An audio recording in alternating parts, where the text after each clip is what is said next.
Coming up on Tiger News, we'll take a look back on a few of the exciting events from the University of Memphis homecoming week and see if the Memphis Tigers football team kept their undefeated season intact.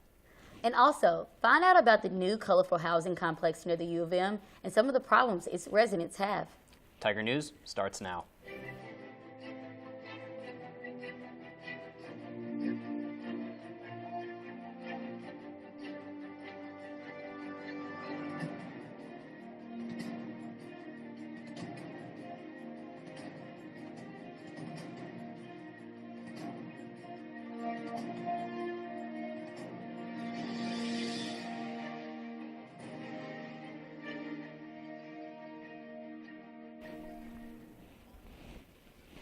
Good morning, and welcome to another edition of Tiger News. I'm John Prasak. And I'm Journey Taylor. Thanks for joining us. The University of Memphis Tigers remain undefeated after last week's win over Southern Illinois. The Tigers defeated SIU 44-31 just 1 week after their stunning win against UCLA. After struggling in the first half, Memphis trailed 21-17, but the Tigers had a strong second half, coming back to secure the win.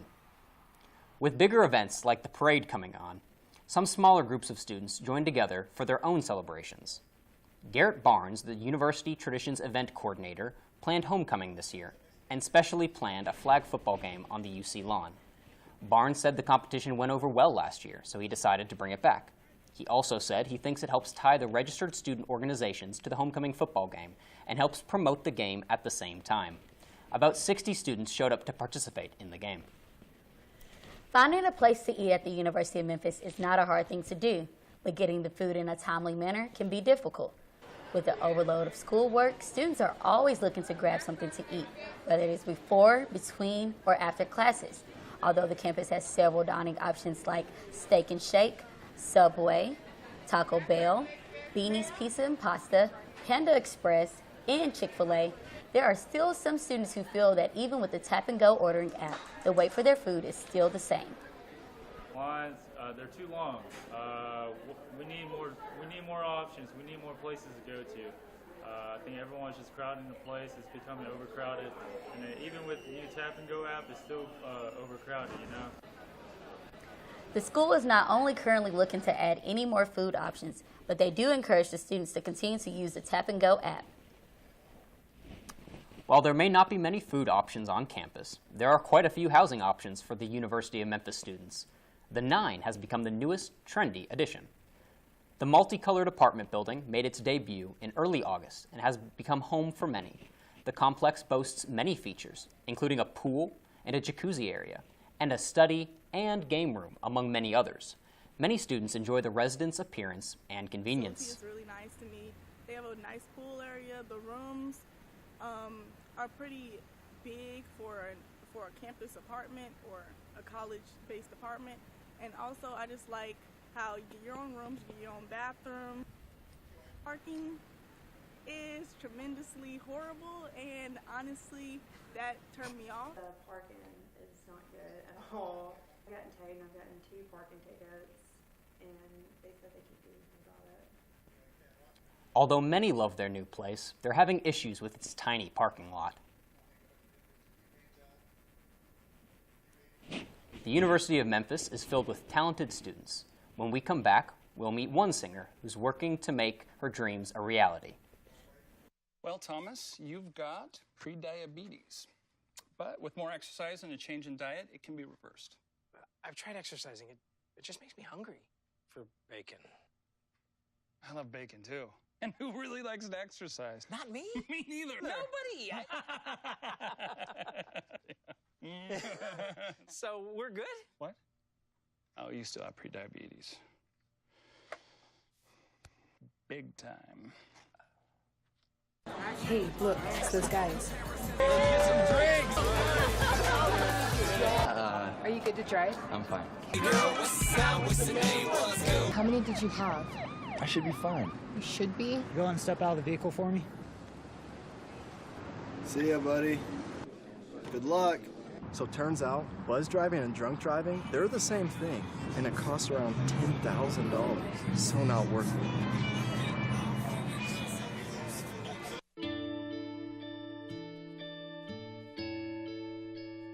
calls me googly eyes. You know you're beautiful, right? You know that? Even you are beautiful. I got bullied for wearing glasses. Share if you're against bullying. We put it out there, just took off. 3 million people have shared this post. Don't let bullies get you down. I stand with you. The whole family's wearing glasses. I wear glasses and I'm proud. I even have the army on my team. All the kind comments brought my child joy. I don't feel thank you is enough. That's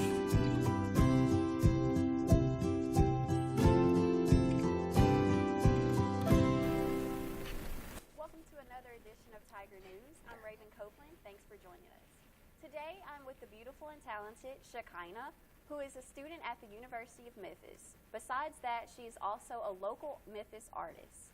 Hello, Shekinah. Thank you for joining us. How are you doing today? I'm good. How are you? All right, I'm great. Let's get into a few questions. So how many years have you been singing? I really actually have never counted that.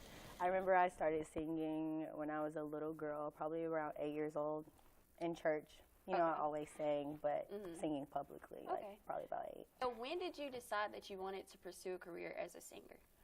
I feel like it was always like a dream for me, but I decided to really go for it. I'd say sophomore year. I started out pre-nursing and was just not happy at all because I knew what I wanted to do, and I just decided to change my major and focus on music. And what's your major now? Commercial music performance. And what do you plan to do with that? I don't know. I just wanted to, I really did it not to plan for after graduation, which may sound weird. I did it so I can really hone in and focus on the craft in general, you know, perfect the craft. And it's a degree, so, but I really plan on like touring and performing and really just being in the music business. And, you know, they don't ask for degrees when you do stuff like that. So I don't know what I'm going to do with my degree, but at least I'll, you know, have it. You have performed at certain events like the Delta Fair and other venues like Newbies. So out of all those performances, which one has been like your most favorite thus far?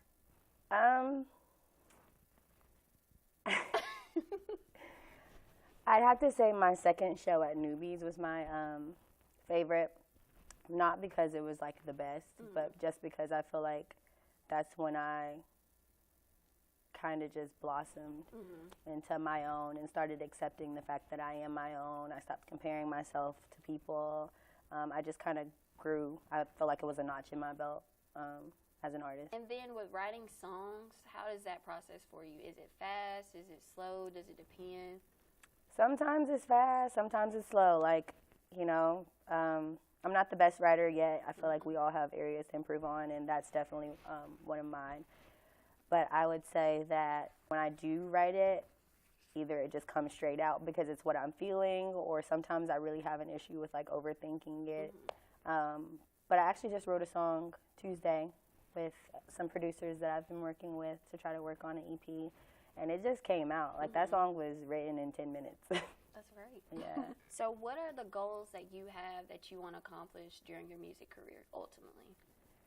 You know, I really try to set like short-term goals for myself because I've learned that that's what kind of encourages me to keep going. Of course, I have a long-term dream, but I would say a goal that I have is just to, like I said, I'm working on this EP. I want to really, you know, push that and have that kind of be something that people recognize me by, you know, the EP, just the city of Memphis. So that's like a goal for me right now, to be an established artist in the city of Memphis for sure. That's all the time we have today. Once again, I'm Raven Copeland, and this is Shekinah. Check her out at one of her upcoming shows, and also look out for that EP. Thank you for watching Tiger News. To find out about Shekinah's new music and upcoming shows, follow her on Instagram and Twitter at _SHECHINH. When we come back, see how one elected group of women is bringing a new energy to the city of Memphis in the sport of roller derby. Look at you. You're at the top of your game. At work or at play, you're unstoppable. Nothing can throw you off track. Oh, hey, she's cute. Nice going, man. Things are going great for you. You've earned a night out. Good drinks, good friends. Yeah, we can go ahead and call this a good night. Wait, is that your car? Uh-oh. Not smart. Yeah, I saw that coming. Say goodbye to her. Ouch, that'll hurt your bank account. You're looking at around 10 grand in fines, legal fees, and increased insurance rates. I hope you like eating frozen dinners. Alone. Let's try this again. Smart move. Because buzz driving is drunk driving. Hey, you. Yeah, you. Getting that college education? What are you gonna do? Graduate and take some office job? Be like everybody else? Or will you dare to do something different? Like, be a teacher. You could be my teacher. You got the skills. The smarts? Yes, you. You could be the teacher I never forget. That'd be cool. Does that corporate job even have recess? What are you gonna make of yourself? What are you gonna make of me?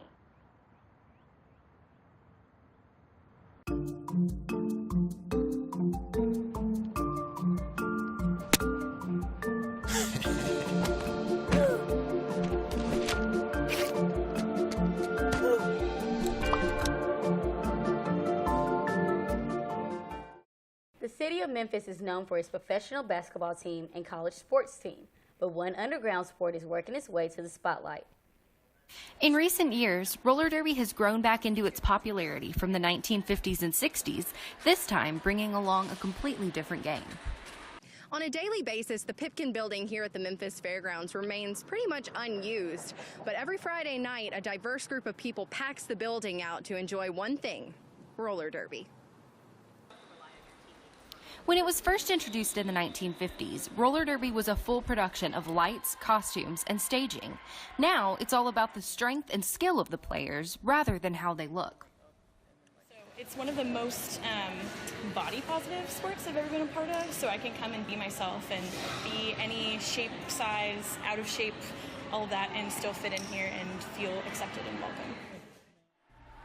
The Memphis Roller Derby is made up of many different types of players, from skilled veterans to first-time skaters.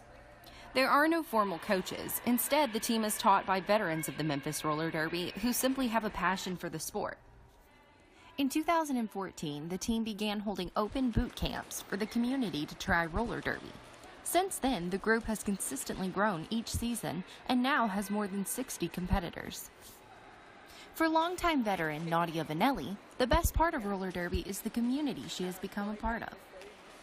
It is a very global thing. You know, they've got leagues in Tel Aviv and Hong Kong.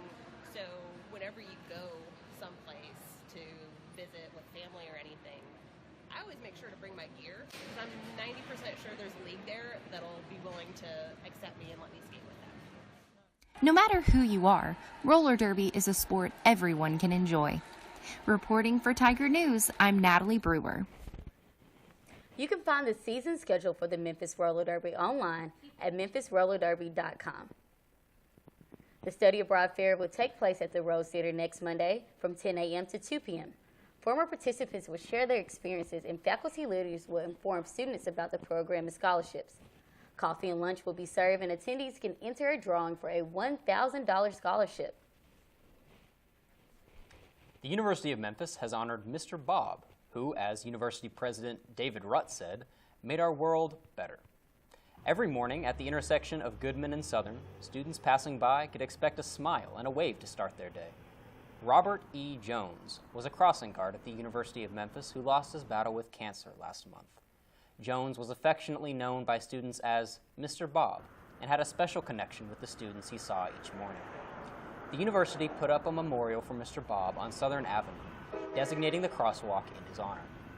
Jake Elliott, the former kicker for the University of Tigers football team, tweeted saying Mr. Bob made every day a great day. And that's all we have today. Please join us next week for another edition of Tiger News. Have a great day.